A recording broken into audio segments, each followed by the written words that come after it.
Hello and good evening, everyone. Welcome to the webinar for today. The topic that we have for today is social engineering techniques and preventive measures. So our guest speaker for today is Mr. Ivan Suarez. Mr. Suarez is a seasoned IT professional with 17 plus years of experience with a master's degree in information and technology from Atlantis University. He's a lead cybersecurity instructor at Old Dominion University. So without further delay, I will hand over the mic to Mr. Ivan Suarez. The stage is all yours. Thank you, everybody. Thank you for having me today. How's everyone doing today? Hopefully well. And today we're going to talk about social engineering techniques and preventive measures. So, what is social engineering? It's the art of manipulation of people so that they give away confidential information to break a standard of security or policy, which basically means that they're trying to convince you so that you did not expect. So they're trying to manipulate you. Now, you may think of this as, okay, well, this happens all the time. People tend to ask for things, and we are gullible enough to say yes, or that we're just being nice, or that we're being helpful. But that's how it starts.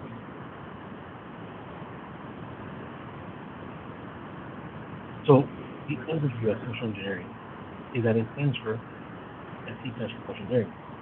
Social engineering refers to the nefarious activities based upon human interaction and behavior. Today our main goal is to understand that behavior and how it's manipulated. Involving the physical and logical manipulation. Okay? What info is confidential? So, how do we know that it's confidential? How do we know that it should be secure? How do we know what needs to be secure? And then on top of that, what needs to be here? Please, the voice far cannot hear about. Okay, 1 second, I'm sorry. Can you hear me better? Is that better? So, confidentiality essentially basically means that we are hiding or keeping information secure and needs to be secure. And by regulation, that can be PHI, which can be patient health information, or it could be PII, personal identifiable information. And what that means in the long run is that anything that can be used to identify you as a person, you as an entity, or you as a group. Now, what's confidential isn't the data, it's the manipulation of the data. So, the fact about social engineering, everybody is a target. Everybody is and everything. I guarantee you ask the kids anything, they're not going to lie, they're going to tell you the truth because that's how they are. They're innocent. But adults will try to masquerade, go around it, they may even lie or whatnot. But at the end of the day, the whole goal of a social engineering person is to manipulate you into the information we need. It's often easier for cyber criminals to manipulate the human than the computer. But guess what? We, as humans, are the weakest link in the security environment. Attacks can be relatively very low cost, easy to execute. A phishing email is technically social engineering. That is what you need to realize. As technology is rapidly accelerating along with so many different things going on, it's becoming more sophisticated.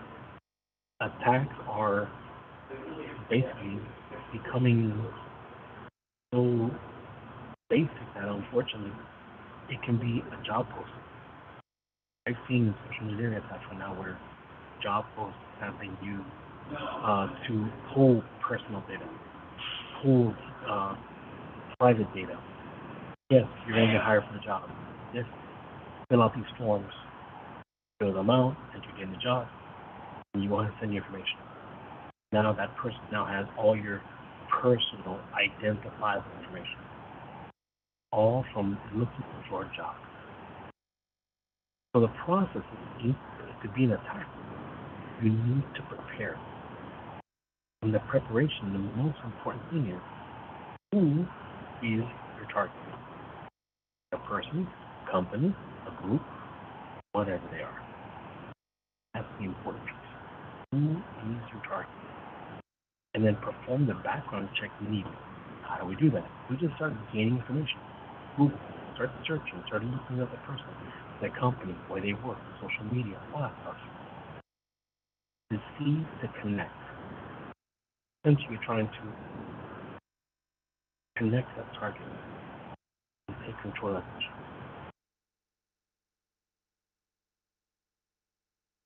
Winning information. And this will hold and start the attack using business activities such as cover phishing for data, cover the tracks. The goal here is to cover everything that you're doing, making sure that whatever you've done, you left, you infect, or you trace that you left, is uncoverable. They can't figure out what to use. Why is all this dangerous? It's based on human error. The fact that we can convince a human being, convince a person, we're going to cause a major problem. That's the whole piece. You need to look like it's legitimate. Look like it's actual. The attacks are really based upon convincing us.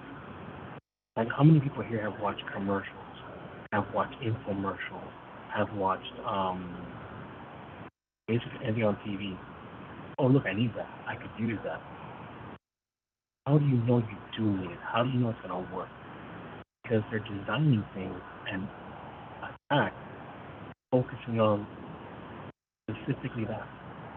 The fact that we are basically weak humans. We have to think and be aware. A bunch of the attacks are going on right now are digital based, meaning the interaction and Ivan, sorry to interrupt. I have people claiming that they're not able to hear you well. Little background noise. Sound is not clear. 1 second.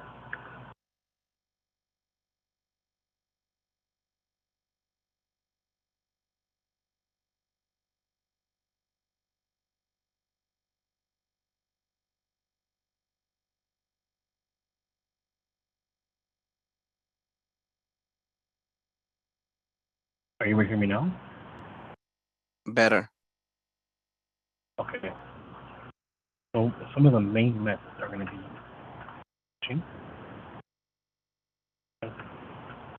phishing, shareware, phishing, baiting, and waterhole attack. Phishing, you all know, it's when you use someone's email and that kind of stuff.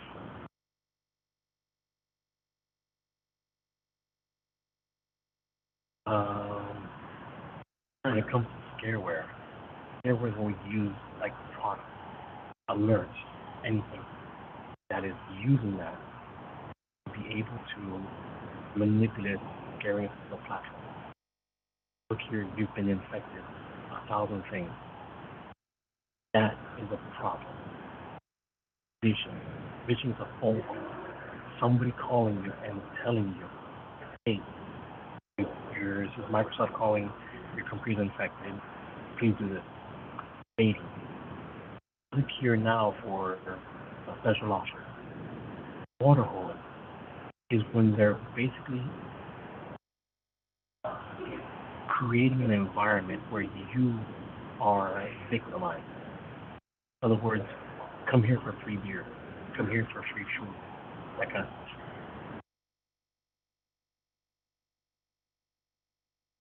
A lot of phone scammers are using basically stuff like burnapp.com, and they're creating these fake numbers, or they're mimicking your phone number or somebody to make you think that they're calling legitimate. Another one will be proof cards. Proof cards are the ones that they use to exploit, basically to assume somebody else's identity by impersonation. Okay, 1 second. All right, is that better? Hello? Yeah, a little better. Okay. All right, site mirroring. There's a program that you can use called HT-Track. You can basically copy any website you want, and it'll mirror the website exactly. So when the victim goes to it, because you send them a link, they'll think it's the real website. But really what you're doing is you're manipulating and trying to capture the credentials. Here's an example here. It's a program called FaceDrop 1.9.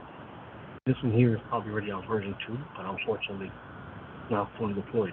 But here's the point thing. It's a local hosting website, locally being hosted on the computer.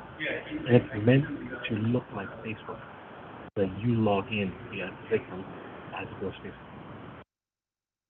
Prevention. We need to look at the sources of where things are coming from, how things are being opened. Are you familiar with it? Are you not familiar with it? Does it look right? Multi-factor authentication would be a big one. Protecting credentials to ensure that there's an account. Listen, multi-factor authentication is going to take down the majority of that. Not all of them, but the majority. And the last one, tempting offers. Often too good to be true? Not. In prevention, we need to be aware of what's going on, aware of the system, and aware of what's being used. We need to maintain employee and device registration. Because if these devices are registered in the platform, then you can actively monitor them. So now, be proactive in the area of awareness. This awareness is going to be your most important key. It's going to help you understanding the environment and understanding what's the attack. So you can be in Starbucks or something like that, open place. People can still attack. Here's a video we can watch about what a hacker does. I'm misconcepting. What if I told you there's a class of hackers who don't have social intelligence? They have more social intelligence than anyone will ever meet. David Kennedy was one of them. He was known as a social engineer or a people hacker. They cracked stupid sharing information problem too. Some use it for illegal activity. David's case, companies scam to find out if employees are leaving the company vulnerable. Canada Beach shows how it's done. Step 1, who discovers the calling from inside the company, and then call text. Oh, good. Good. Wondering if you can look at a webcam or a big company. Okay.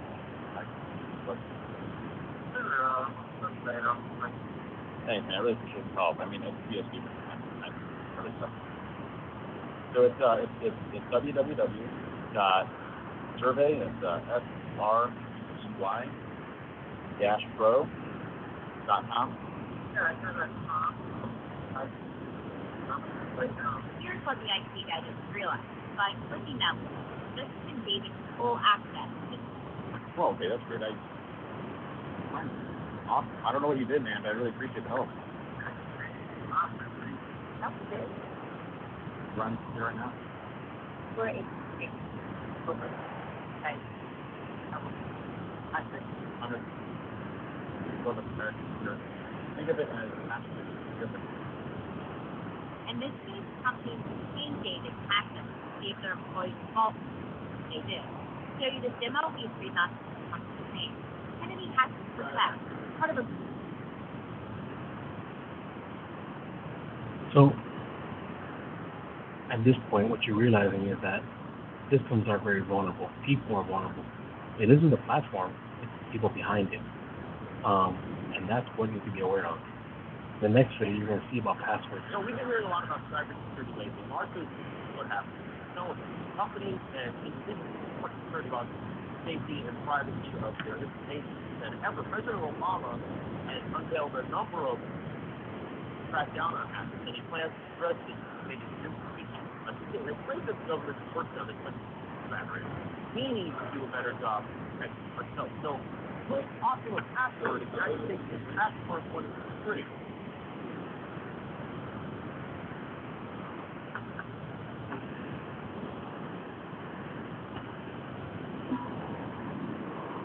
I invited a world hackers and a hacker to show me where my vulnerabilities are. Now I'm going to meet them in Las Vegas for the biggest hacker competition.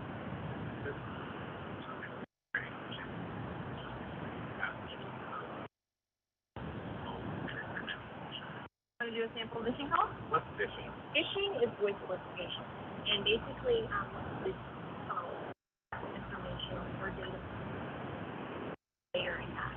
Oh, good. Where are you going to call? Maybe I'll call your cell phone provider and see if I can get them to give your email address.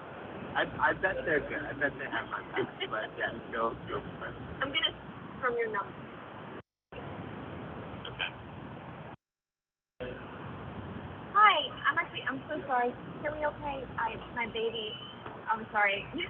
my husband's like, we're about to apply for a loan and we just had a baby and he's like, get this done by today, so I'm so sorry I can't call you back. I'm trying to log into our account for information and I can't remember what email address we used to log the account. Are you trying and help me. Awesome. In just 30 seconds, At gmail.com? Jessica gets access to my personal email. Now, if I needed to add our neighbor daughter on our account so she could call in and make changes, how would I need to go about doing that? You would have to send me a secure PIN through text? Yeah. Well, the thing is, I don't think I'll be able to receive a text if I'm on the phone. Oh, I'm not on there either? So I thought when we got married, he added me. Jess uses my girlfriend's name and a fake social security number.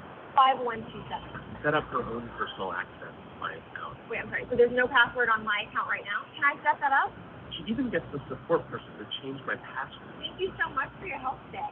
She just basically blocked me out of my account. I'll get her set up. All right. So what do we think about this right here?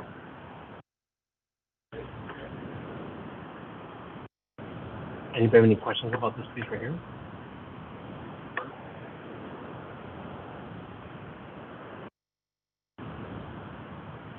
And if you notice, here's another one.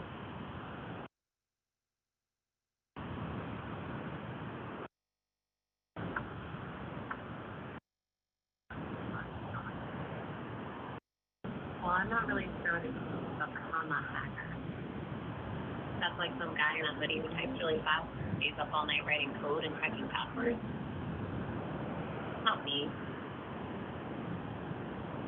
I just spy on people and see what makes them click. Not a bad job. Marsh Hayes, CEO of Telecom Digital Partner, who's after their phone. And consider this a job. I put a lot of work into this. No, it's easy.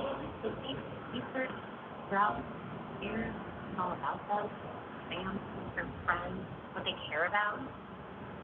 You have to understand the company's organization. I get a lot of my information from the sales department because they're always getting there. They're hungry.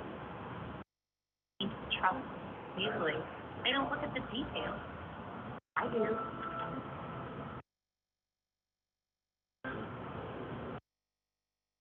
Details matter. That's what I'm good at. It has to look familiar. This is where research is important. It's not some generic piece of spam. It's an email from their boss, their company. It's written voice box. What it would say if you were writing. What about the malware itself? How does that work? Somebody else out there already wrote off code that does the access back. I just need to have it. I feel in my ability to get a bunch of people to click on that assistant. I always wonder what it's like to put some spam chapter.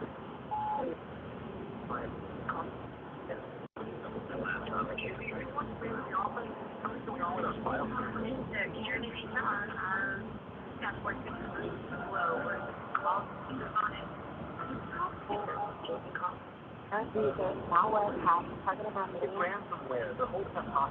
We're locked out of everything. I can't even check my phone. What about the backup? that will take days. Fix it now.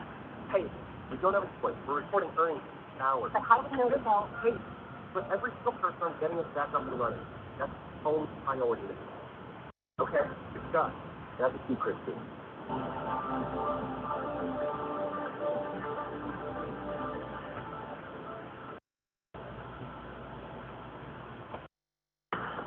Mark, look at the big problem.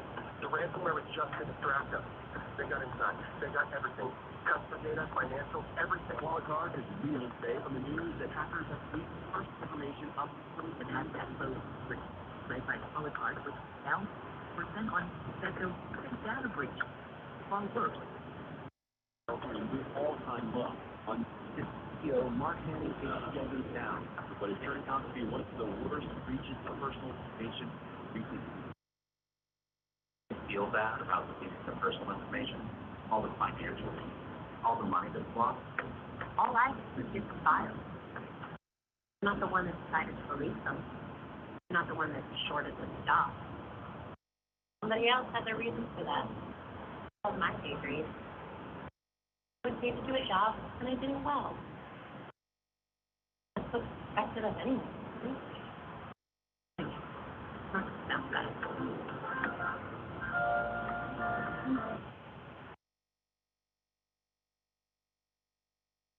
And you can still hear me good, or are you having some problems? If not, to log back in.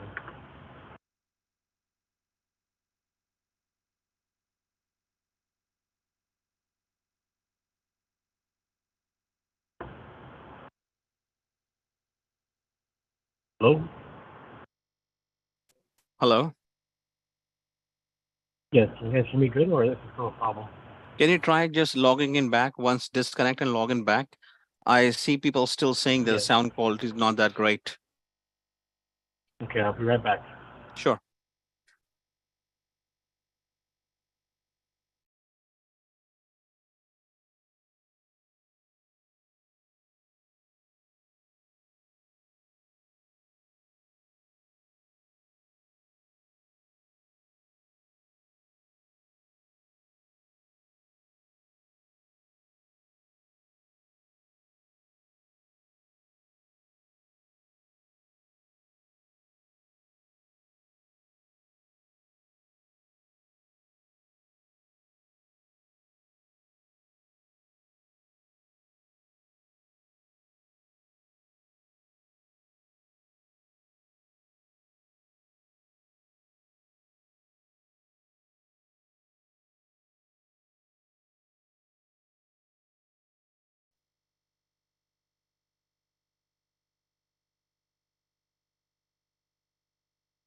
Can you guys hear me better now?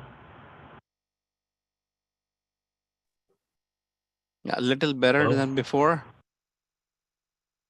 Okay, alright. So social engineering attacks, attack tactics. You prepare for the attack. Again, identify the victim, gather the background information, and select the attack method. Once you've done that, you need to look for the relationship, how to engage them, how to spin a story or create a story, and take control with the interaction. After that, you need to obtain information, get a foothold on them, and find out information about them, then execute the attack. Disrupt business or steal data. That's the goal here, is to get in there and get data. Close the interaction, remove any traces that were there, and bring the attack to a natural end.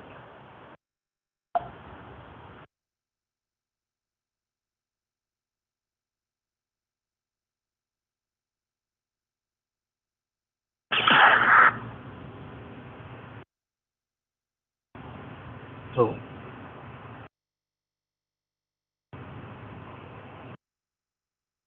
what is pretext? Pretext is a social engineering technique in which a fictional situation is created. So basically, I'm creating it doesn't exist. It doesn't correlate. It's just there. And I'm making it up line and making that situation. Trying to obtain this information.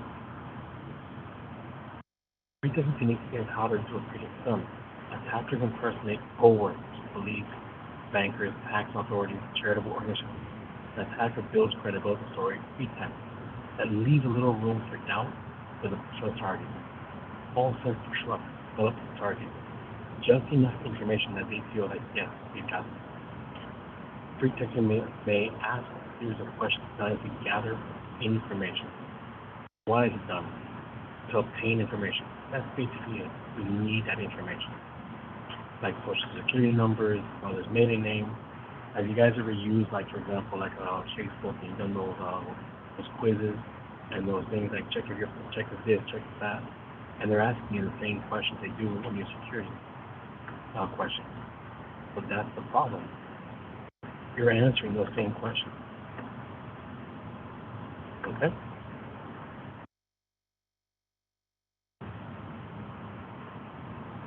So what is phishing? Again, phishing is a public attack used to steal data, including login credentials and personal identifiable information. When we send phishing details and phishing information or emails, look at what happened with the Nigerian prince. The Nigerian prince is a perfect example of this. They sent out emails for people to say, listen, I have all this money, I need your help. Give me your account information, and I'll send you the money, and we'll do we should split it. It poses as trust as an it dupes the victim in opening an email and the money. Basically, common attacks today are starting to use social media, and they're starting to use like WhatsApp and text with pictures to elude you to click. So common phishing signs, too good to be true, just common. Eye-catching attention offers, for example, here's a group for Bitcoin trading. Sense of urgency. We need to do this quickly because if not, you're going to lose your opportunity. Hyperlink. Here's links. And they're trying to steal your credentials. Attachments often contain ransomware, malware, and viruses attached to the link. So here's an example of phishing email. Amazon. Management at Amazon Canada CA. Amazon email address and it's missing an A in the Amazon right there. See? Amazon, not Amazon. Dear client, generic, not personal greeting. Look at the link. When you hover over them, you see the link where it's taking you. Netflix email. Netflix is never going to send you an email about your payment. They're going to send you basically a bill or an invoice.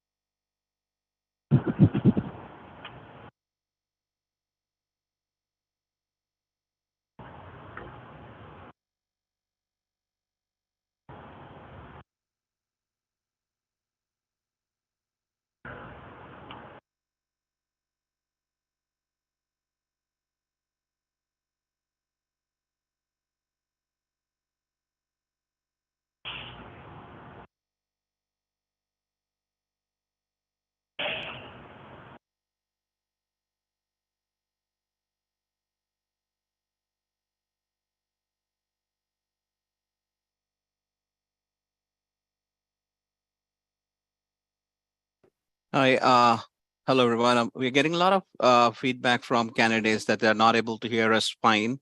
Seems that we ran into a technical difficulty here. So what I'll do here is we will continue with the same topic next week, and we'll end this session for now because I want this session to be fruitful and the message should be delivered in the right manner. So because of the technical difficulties, we will end this session now, and we will be back with this session again in the next session, okay, with the same topic. Thank you everyone for joining.